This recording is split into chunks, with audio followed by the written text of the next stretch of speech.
Look at your hands for a moment. Music. Same hands you have always had. Same lines crossing the palms. Same small scars from a childhood you barely remember anymore. And yet, if you really pay attention, you can sense that the person living inside this body is not the same person who used to live here. Something has been rearranging itself underneath the surface of your ordinary days. And the strangest part is that you cannot point to the exact moment it happened. You cannot circle a date on a calendar and say, "This is when I became unrecognizable to myself in the most beautiful way possible." The people who knew you before keep treating you like the old version, the one who used to chase certain things and panic about certain outcomes and need certain forms of approval.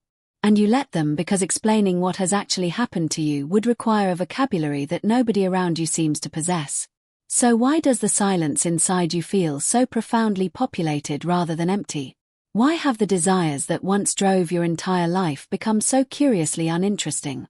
Why does it feel like you are wearing your own life now instead of performing it for an invisible audience that you can no longer remember caring about? By the end of this video, you will know with surprising precision whether you have stepped into the final stage of spiritual transformation or whether you are still being prepared for it. And the 10 signs we are about to walk through will not leave you guessing.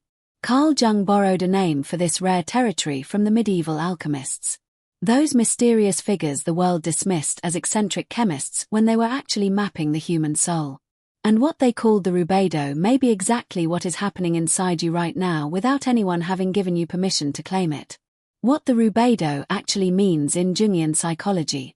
The alchemists hunched over their fires were never really trying to turn lead into precious metal in the literal way history textbooks like to summarize their work. Jung saw straight through that surface story and recognized that these dedicated souls were charting the inner journey of human transformation through symbolic stages. And the Rubedo, the reddening, was the final and most luminous flowering of them all. It came after the blackening of Negrado, where you faced your shadow and felt yourself dissolve into ash. And after the whitening of Albedo, music, where you cleansed and clarified what survived the burning. And now this red gold stage represents the full integration of everything you have lived through and everything you have become.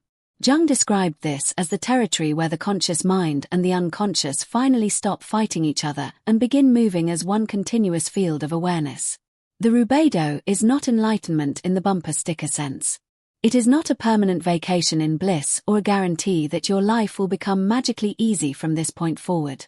And anyone selling you that version of awakening is selling you a postcard of a country they have never actually visited.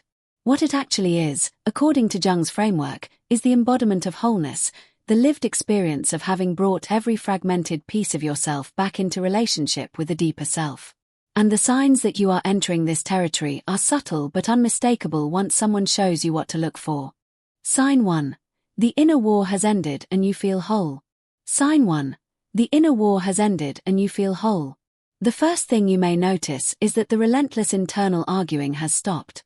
And not because you forced it to stop or because you finally won the debate, but because there is no longer a divided audience inside you to argue with. For most of your life, music, there were probably at least 2 of you in there at all times. The part that wanted something and the part that judged, music, you for wanting it. The part that felt and the part that criticized the feeling. And these 2 were locked in a perpetual courtroom drama that exhausted every ounce of your energy. Jung wrote that the privilege of a lifetime is to become who you truly are. And what he meant is exactly this experience of the conscious and unconscious dissolving their borders, music, and recognizing themselves as one continuous field. You may catch yourself walking through your day and realizing there is no longer a committee meeting happening in your head about every decision. No longer a constant inner negotiation between your impulses and your inhibitions. Music. This wholeness does not feel like winning. It feels more like coming home to a house you forgot you owned. And the rooms inside are arranged exactly the way you would have arranged them if you had remembered they were yours all along. Sign 2. Paradox no longer asks you to choose sides. Sign 2. Paradox no longer asks you to choose sides. Something curious begins to happen with how you hold contradictions. And it might surprise you how much peace this brings into your daily life. You discover that you can love someone with your entire being while also being completely free of needing them to behave a certain way. You can hold profound grief and unshakable joy in the exact same breath without either cancelling the other out. The masculine and feminine energies inside you stop competing for territory and start braiding themselves together into something more useful than either could be alone. The line between the spiritual and the mundane becomes so porous that washing the dishes and meditating start to feel like the same activity, and you do them with the same attention because you finally understand, music, they were never actually different. Jung called this the transcendent function.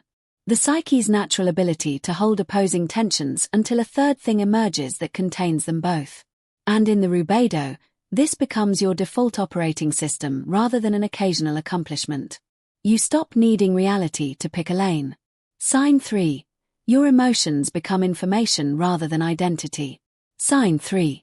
Your emotions become information rather than identity. The way you relate to your emotional landscape transforms in a way that is genuinely music, difficult to describe to people who have not experienced it firsthand. Where you once labeled feelings as positive or negative. Where you once chased certain emotional states and ran from others as if they were predators hunting you through the woods, you now find yourself receiving emotions the way a translator receives a message in a foreign language they happen to speak fluently. Anger arrives and you simply ask what it is here to tell you. Sadness shows up and you sit with it like an old friend who has come to share important news. Fear knocks on the door and you let it in to hear what it has been observing on your behalf while you were busy elsewhere. There is no longer a frantic effort to fix what you are feeling, music, because you understand that emotions are not problems to solve but messengers from deeper layers of the psyche delivering coordinates about what matters to you and what needs your attention. This is what Jung pointed toward when he spoke about the alchemy of consciousness, the transformation of raw psychic material into pure awareness. And you are doing this now without even calling it by that name. Sign 4. The ego becomes a tool instead of a tyrant. Sign 4. The ego becomes a tool instead of a tyrant. If you have been waiting for the moment your ego would finally die so you could be free of it, I have to tell you that is not what happens here. And the truth is actually more interesting than the death you were promised. For most of your life, your ego ran the entire operation like a nervous executive, afraid of being fired at any moment. And every decision you made was filtered through its endless calculations about safety, music, image, and survival. In the Rubedo, something fundamental changes about this arrangement, and your ego does not get destroyed in the way some spiritual traditions suggest it should. Instead, it gets demoted from king to servant. And it turns out the ego is actually quite excellent at being a servant once it surrenders the burden of pretending to be in charge. You still need it to navigate, music, the world, to remember your name and pay your bills and show up to appointments on time.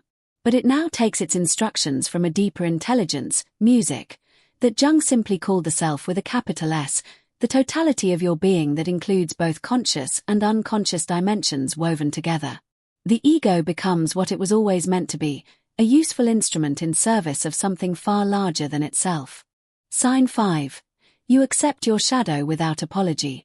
Sign 5. You accept your shadow without apology. You stop performing the exhausting theater of trying to be only the good parts of yourself. And you stop pretending the difficult parts do not exist or do not belong to you. Your shadow, that collection of qualities you spent decades, music, downing because someone once told you they were unacceptable, gets welcomed back into the family of who you are. And this welcoming is not a one-time event, but an ongoing relationship that deepens with practice. Your envy, your rage, music, your selfishness, your manipulative tendencies, your laziness, your cruelty. All of these get acknowledged as legitimate aspects of being human rather than character flaws to be hidden in the basement of your awareness. Jung was clear that one does not become enlightened by imagining figures of light, but by making the darkness conscious. And this is the work you have been doing, whether you knew it or not. The relief of no longer having to perform purity is so enormous that you may find yourself laughing at the absurdity of how much energy you use to spend on the performance. Sign 6. Your darkness becomes a skill you can aim. Sign 6. Your darkness becomes a skill you can aim. This is where shadow integration becomes truly powerful and not just intellectual, because owning your darkness is only the first step. And the Rubedo asks for something far more advanced than mere acknowledgement. The traits you once buried because they were inconvenient or socially unacceptable now become available to you as conscious tools rather than unconscious leaks bleeding out at the worst possible moments. The aggression you once swallowed becomes healthy assertiveness when a situation actually calls for it. The sensitivity you once hid becomes the source of your deepest creative work. The selfishness you were taught to be ashamed of becomes the appropriate self-protection that allows you to stay generous without depleting yourself into resentment. You learn to wield these previously forbidden qualities with precision and timing, knowing when to let your edge show and when to keep it sheathed. And this skill makes you both more dangerous and more trustworthy in ways that people around you can sense even if they cannot find the words for what they are sensing. Sign 7. The endless seeking finally rests into being. Sign 7. The endless seeking finally rests into being. There comes a recognition in this stage when you realize you have stopped looking for the next book, the next teacher, the next practice, the next breakthrough that was supposed to finally complete the puzzle of you. The seeking itself reveals its hidden function, which was to keep you perpetually one step away from arrival. And once you see this clearly, the chase loses its hypnotic grip on your nervous system. You discover that being is not something you have to achieve but something you have always been doing underneath all the becoming, and presence stops being a meditation technique and becomes the basic flavor of your existence. Jung observed that the goal of life is to become acquainted with the self, and the great irony is that this acquaintance was always available the moment you stopped chasing it across music, distant landscapes. You are not lazy in this resting. You still create and contribute and engage with the world. But the desperate quality of needing to get somewhere, music, has dissolved into the simple pleasure of being where you are. Sign 8. You trust your inner voice above external validation. Sign 8. You trust your inner voice above external validation. You stop checking with people. The opinions of others which once held tremendous power over your sense of worth become something more like weather. Sometimes pleasant and sometimes unpleasant, but never the final authority on who you are. You consult your own inner knowing first. That quiet wisdom Jung connected directly to the self, and external feedback becomes useful information rather than the verdict on your existence. This does not make you arrogant or closed off to others. In fact, it makes you more genuinely receptive because you are no longer filtering everything through the desperate need to be approved of by people whose approval would not actually solve anything anyway. You can hear criticism without collapsing and praise without inflating. You can disagree with experts and respect them at the same time. And you discover that your inner authority was always there waiting for you to stop outsourcing your power to people who were never qualified to wield it on your behalf. Sign 9. Your life becomes magnetically simple. Sign 9. Your life becomes magnetically simple. Complexity loses its appeal in a way that surprises you, and you find yourself naturally pruning away the noise that you once mistook for sophistication and depth. Your wardrobe gets smaller and you like it more. Your social circle contracts to those who can meet you in this new place. Your daily rhythms become almost embarrassingly basic. And yet your impact on the people and situations you touch seems to grow rather than diminish. This is the strange paradox of the Rubedo, that as you become less complicated, you become more powerful. As you express less, you communicate more. As you do less, you accomplish more of what actually matters in the long run. Simplicity stops being a minimalist aesthetic and becomes the natural shape of a life that no longer needs to perform itself for anyone watching. Sign 10. You embrace wholeness instead of chasing perfection.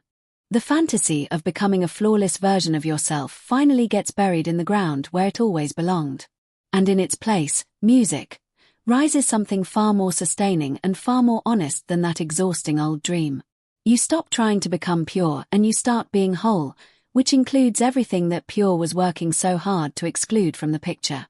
Your wholeness contains your contradictions, your failures, your strangeness, your moments of pettiness alongside your moments of grace. And this totality is what makes you genuinely useful to other humans rather than an unreachable example of impossible standards nobody could actually live up to. Jung understood that wholeness is not about being good. It is about being complete. And the Rubedo is the lived realization that completeness was always the actual destination hiding behind the word perfection. You stop being a project to fix and you, become a person to inhabit. And the relief of this is something words can only point toward but never fully capture. Which is probably why you needed to hear all of this from someone who could finally name what you have been living through without a name. What this recognition asks of you now. The Rubedo is not a finish line you cross and then frame on the wall like a diploma you can show off at parties. It is a way of inhabiting yourself that requires constant tending. The same way a garden requires constant tending no matter how beautifully it bloomed last season. You will still have hard days. You will still have moments when the old patterns come visiting like uninvited relatives who somehow still have a key to the house. And you will still occasionally wonder whether any of this was real or whether you imagined the entire transformation. None of that means you have lost the gold you worked so hard to refine inside yourself. It means you are human, which is exactly what the Rubedo was always trying to teach you in the first place. That being fully human is itself the alchemical achievement. Not transcending humanity, but finally arriving inside it without apology. The work from here is not to maintain some pristine spiritual identity, but to keep showing up as the whole contradictory deepening person you have become, and to let that wholeness ripple outward into every relationship and every choice and every ordinary Tuesday afternoon. So, which of these 10 signs felt like someone had been quietly reading your private journal? Drop a number in the comments below and share which part of your interior life finally got named today. And if this episode gave you something real, subscribe to Fractal Wisdom so we can keep walking through these depths together, because there is so much more we still have to explore.